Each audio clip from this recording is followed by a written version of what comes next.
Wing.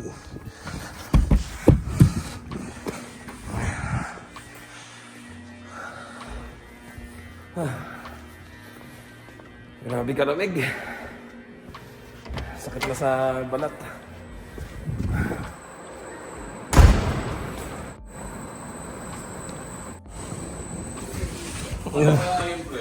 Alright, hi. Hindi ba napipick up yung ano? Hindi napipick up yung gatas? Ay, patay tayo dyan. Itatapon yan. Itatapon. Hindi nga, ay, tatawagan natin. Ganun ang ginawa namin dati. Putik na yan tinapon. Sayang eh.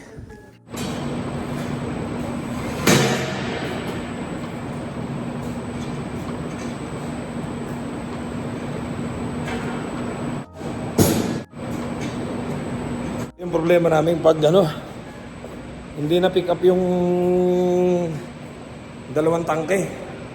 Yung dalawang tangke namin, punong-puno pa ng gatas. Eh, mag-start na ulit kaming mag-milking. Kapag ganun kasi, na kailangan na ulit naming mag-milking, tapos hindi pa napipick up ng truck kasi hindi makapasok. Ano sabi? Na-stuck lang yung truck? Ha? Na-stuck lang yung truck? Ay, patay. So, yun ang mangyayari. Hindi kami kaagad makakapag-milking. Last year, ang nangyari, yung truck talaga hindi makapasok. Hindi talaga makapasok dahil sa sobrang kapal ng snow. So, ang nangyari yan. Ayun pala yung truck. Ayun na oh. Ayun yung truck. Napipick up nung mga gatas. Ayan, grabe ang kapal ng snow. Last year ang nangyari dito. Ayun na pala yung truck. Ayun na. Na-stuck. Doon sa kanto, ayun o, paahon. Pre, binuksan yung hood siguro, tumirik. Binuksan yung hood ng truck. So, anong nangyari last year, di may dalawa kaming tangke, puno ng gatas. Kinakailangan na una nila naming mag-milking kasi yung baka, hindi ang pwede nang hindi gagatasan. Pag hindi mo ginatasan yung baka, magkakasakit yung mga mamamatayan. Yun ang kagandahan dito sa trabaho namin. Talagang tuloy-tuloy. Ika nga hanggat may tumutulong gatas. Puntahan daw muna niya yung nagtutulak ng baka kasi baka itulak na kagad. Tapos pumasok na kagad yan sa hallway. Mangangalay yung mga baka. Kasi tatambay kagad dyan. Hindi pa naman sila magagatasan. Last year ang nangyari sa amin, ganun din. Yan dalawang tangking yan, punong-puno pa. Kailangan na naming mag-milking. Based on my experience and even dun sa mga pinalitan namin, lagi sinasabi nila sa amin, yung mga umalis dito na pinalitan namin, mga na-PR na, sabi nga sa amin yun ang kagandahan dito, hindi kayo nababakanti ng trabaho. Hanggat may tumutulong gatas, tuloy ang pasok. Yung baka naman, tuloy-tuloy ang nanganganak. Everyday may napapadagdag. Sabihin na natin nagbebenta nga si boss. Nagbebenta ng ilan? 10, 20. Pero ang mga anak, minsan araw-araw may nadating 3, 4, 5, 8. So, padami ng padami yung baka.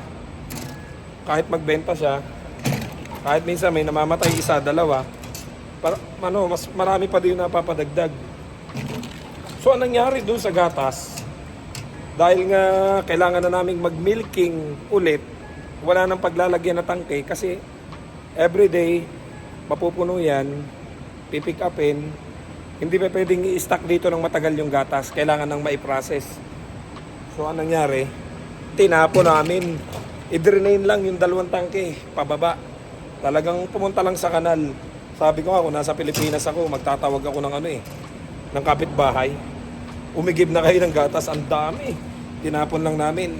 So, nakakapanghinayang, di ba? Pero sa pagkakaalam ko, sabi nga nung mga matagal na dito, nakasama namin, yan, sa association nga daw nila, kapag may mga ganyang emergency cases, may pan silang nakukuha sa kanilang organization ng mga dairy farm, mga dairy farm dito sa Canada. Kumbaga, hindi pa rin lugi si boss. Kumbaga may makukuha siya kasi nga, hindi naman Hindi naman nila ginusto eh. Talagang hindi na pick up ng gatas. Kumbaga may funds yung mga dairy farmer dito para sa ganyang sitwasyon. So kahit na hindi na pick up yung gatas, may makukuha pa rin si boss that time na i-drain yung gatas namin dito. So sayang talaga. Imagine, napakarami nun. 28,000 liters tinapon lang namin, drain lang sa kanal. Hindi ka naman pwede dito magtawag ng kapitbahay bago pa makapunta. Wala na. Kailangan na namin mag-milking. Ito yung tank 1, ito yung tank 2. So malilate na naman kami ng simula. Wala pa rin. Ayun yung truck hinila na nila. Ayun yung tangke nakukuha ng gatas. Hindi pa rin makaahon. Hinihila na ni boss ng payloader.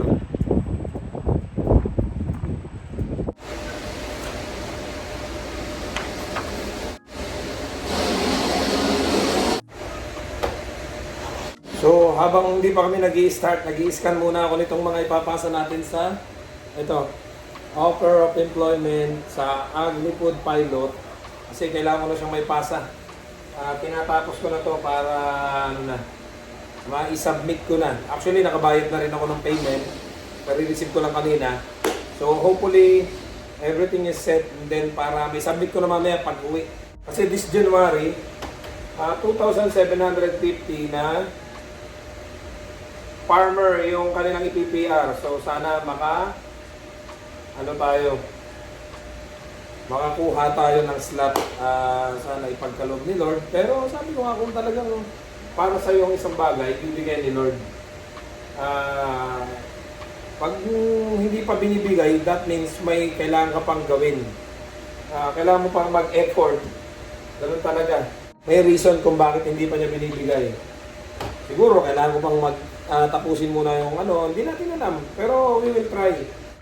Ay pasabing hindi ko pa natatapos yung upgrade ko ng education, tatry pa rin natin.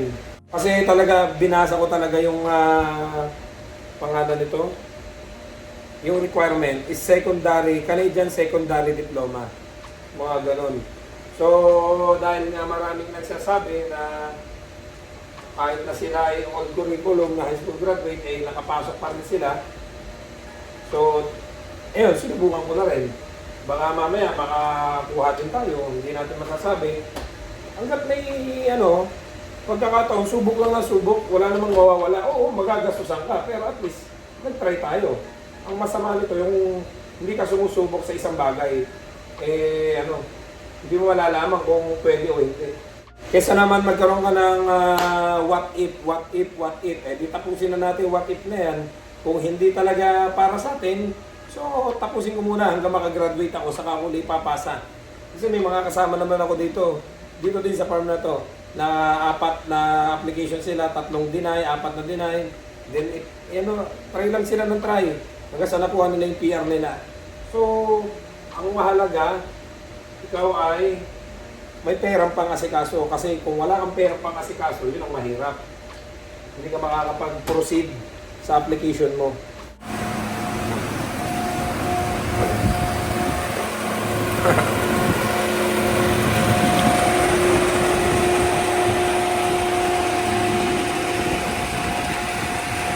...30 minutes na. Dapat nag-i-start na kami. Wala pa rin. Hanggang ngayon kinukuha pa rin yung gatas. Kaya late na naman kami makakauwi. Ayan yung snow. Ayan. Ayan ang kapal na. Si Charlie nga kanina yung sasakyan na yan, hindi nakalabas. Hindi nakauwi. Ayan, lapit-lapit na ng bahay. Imagine nyo. Ayan lahat ng snow na dito na sa kabilang side kasi nga may hangin. Kaya hindi siya equal sa buong paligid. Kasi pag humahangin, lahat yung snow nasa tabi-tabi lang. Mabusan pa ako ng bond paper habang nagpiprint kami ng ng mga documents na gagamitin namin pag-apply ng AgriFood. So ayun. Naantay ko pa si Carolina. Maghihingi tayo ng bond paper. Go. Stuck na. Kaya kung kayo, may plano kayong mag-tourist dito, tapos pupunta kayo ng ganitong season, ayan. Pupunta kayo ng ganitong season, good luck sa inyo. Mahirapan kayong mag-walk-in. Kaya nga sabi ko nga to sa inyo, alamin nyo muna kung ano yung season ng snow, kung anong man nag-i-snow, para hindi kayo nakatambay lang sa bahay. Nag-aantay kayo ng application nyo online. Ay kapag ganyan ang madadat na ninyo, ayan, hindi kayo makakapag-walk-in yan kasi nga sobrang kapal ng snow. Wala, nakatambay lang kayo sa bahay, apply lang kayo online.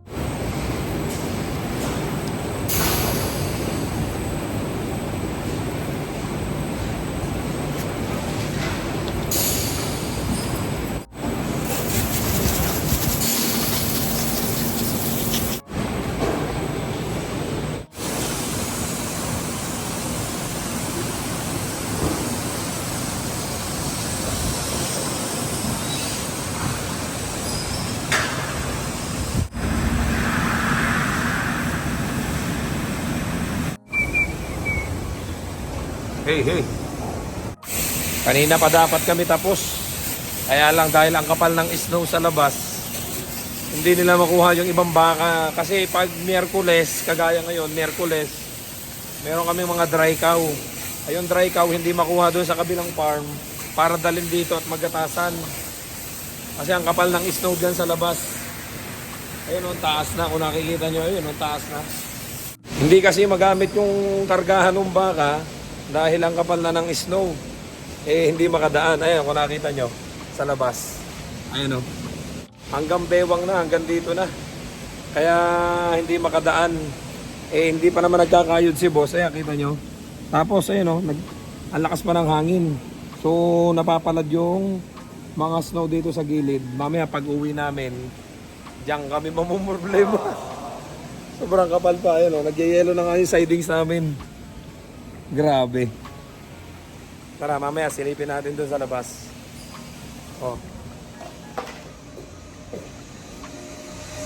Tingnan natin kung gaano nakakapal yung snow dito. Silipin natin. Ayan. Grabe na, oh. Sobrang kapal na.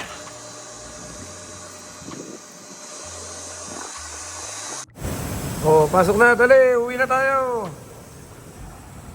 Nandiyan na sila. Talang late na nadala kasi nga kapal ng snow. Uy, pasok na kayo, uwi na tayo. Uy. Pasok na. Wala.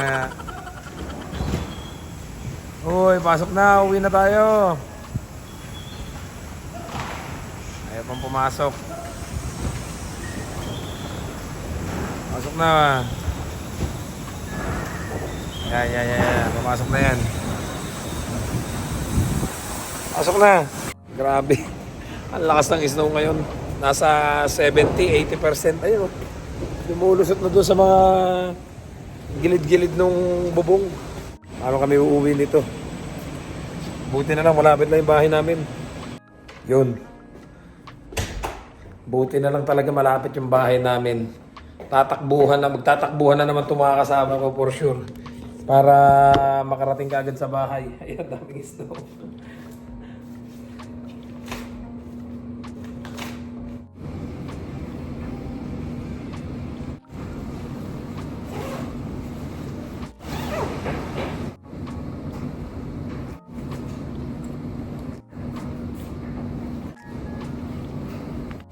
Ayan na. Magkakaalaman na. Paano tayo makakauwi nito? Kita niya. Grabe.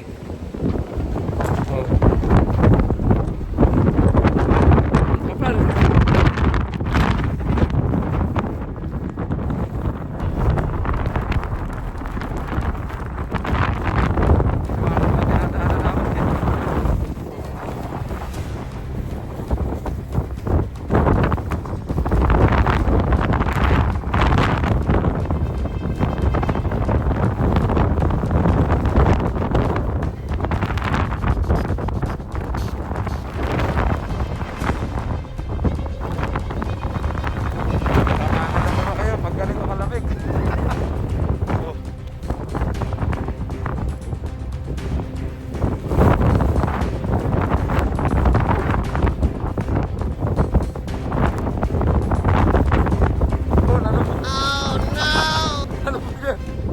na, lalabog na snow yung kasama ko.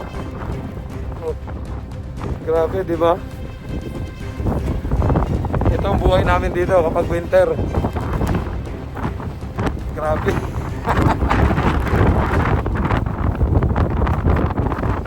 Pero alam nyo, sa totoo lang, kahit na ganito kakapal at saka kalakas yung snow, iba pa rin yung lamig nung nakaraan. Nung nakaraan talagang maninigas ka dito pag naglakad ka eh. Ngayon, kaya pa. Kahit na ganyan kakapal na yung dinadaanan namin na snow ngayon. Kaya pa. Nung nakaraan, walang snow. Pero negative 17. O, biruin mo ka. Mas malamig pa rin doon sa Alberta. Pero tigas na kami dito. Ayun, ang kapal na.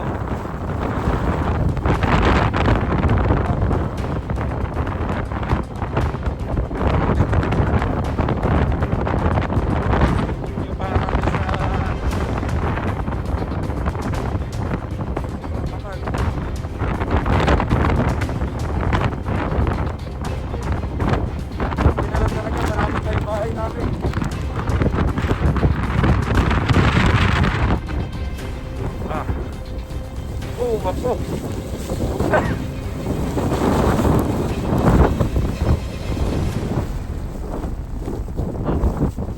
Ako, sasakyan namin, ayun oh. Lubog na rin. Oh. Grabe.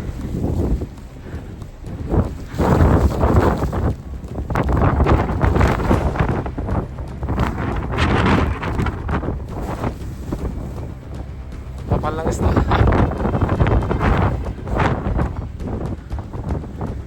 Tawa naman yung usok. Oh. Ah. Buti na lang yung sasakyan natin. Ano pa? Buti na lang makinan.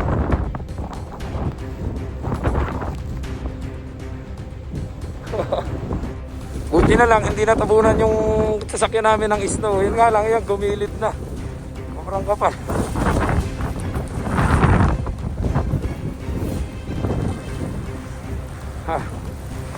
Kasi may hangin, kaya kung saan saan napupunta yung ano, yung snow. Ayan, putik na yan. Natabunan na yung pintura namin.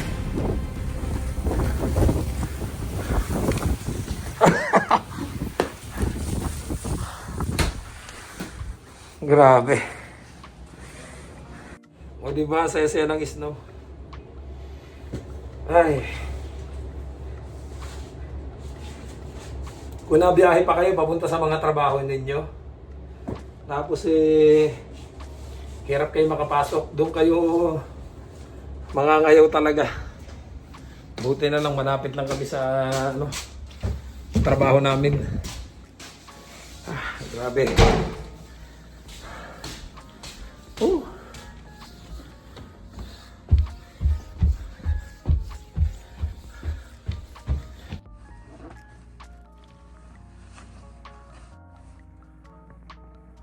Alam niyo ba, napakaraming trabaho dito. Ang pag dumarating ang winter season, nawawalan sila ng pasok. May mga nakausap ako na pagpasok na lang nitong winter season, talagang mga na-lay off. Yung iba after 3 months pa daw babalik yung pasok nila. Meron din namang mga ilan-ilan na ang base sa kwento nila sa akin na na humina yung pasok nila. Minsan 3 times a week na lang, 2 times a week na lang yung pasok nila. Meron pa nga yung iba na bago pa mag-winter, kapag umuulan, wala sila, cancel yung pasok nila. Especially yung mga kakilala kong ang trabaho ay nasa labas. Yung kagaya nung kaibigan natin na nasa roofing, nagbububong sila. I don't know kung construction ba siyang matatawag kasi nasa labas sila, nagbububong sila, naggagawa sila ng mga bubong. So kapag umuulan, cancel yung pasok nila, tinatawagan sila, cancel yung pasok. And then, especially ngayon kung winter. Kasi kung winter, hindi ka talaga makakatrabaho pag nasa labas.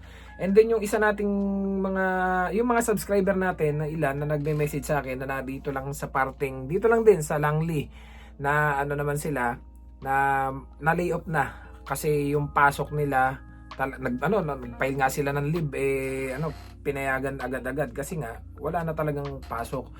Ganun po yung nangyayaring sitwasyon kalimitan dito kapag winter. Kaya madalas sinasabi ko nga dun sa iba na kapag nandito kayo as temporary foreign workers, pinakamaganda talaga mag-ipon muna, magtabi, kasi hindi natin alam yung pwede nyong kahinatnan. Pero maganda na rin kung may kakilala kayo dito bago kayo pumunta na magtatrabaho kayo, alamin nyo muna yung dadatnan ninyo kung ano po ba ang sitwasyon kapag winter, para talagang mag-ipon kayo. Kasi hindi natin masasabi, ang mangyayari po kasi niyan kapag winter at wala pala kayong pasok or mababawasan yung pasok ninyo, iba-iba at may laban-laban yung may savings, para kasi hindi kayo makakapagpadala sa pamilya ninyo, hindi kayo hindi naman kayo pwede ng hindi gagastos habang na dito kasi pumapatak yung metro ninyo.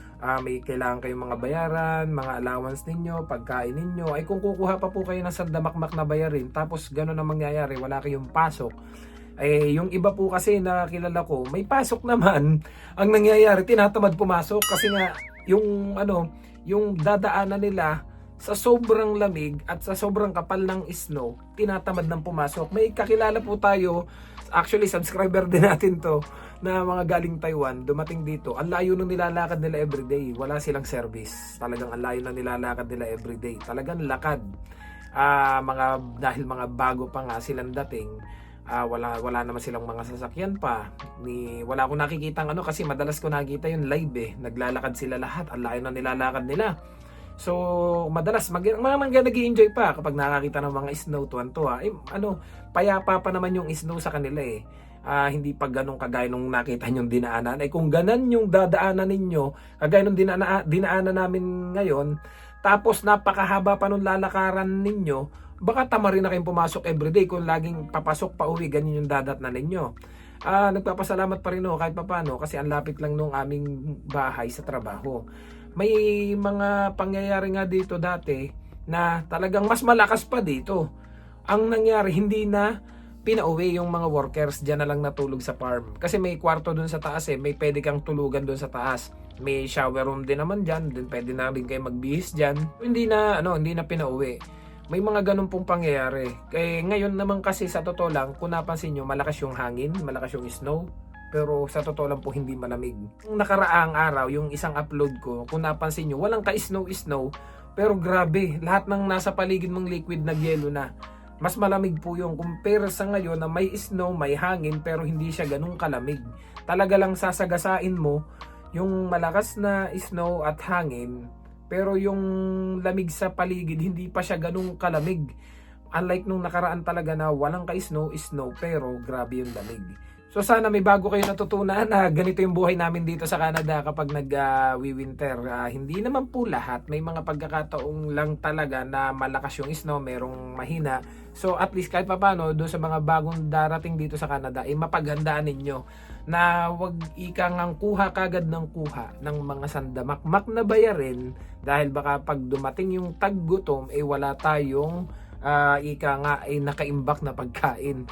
Kasi nga po, hindi pare-pareho ang dinadatnan ng bawat tao dito. Merong maganda yung sitwasyon, merong pangit, merong talagang hindi natin masasabi kasi iba-iba naman po tayo ng province na pinupuntahan, iba't iba ng trabaho na dinadatnan. So hopefully may natutunan kayo sa ating today's vlog. Maraming salamat sa panonood. See you guys sa next vlog. Don't forget to subscribe, like, and share this video para makatulong doon sa mga kababayan natin na ngarap makarating dito sa Canada. See you guys sa next vlog. Love you all. God bless. Bye-bye.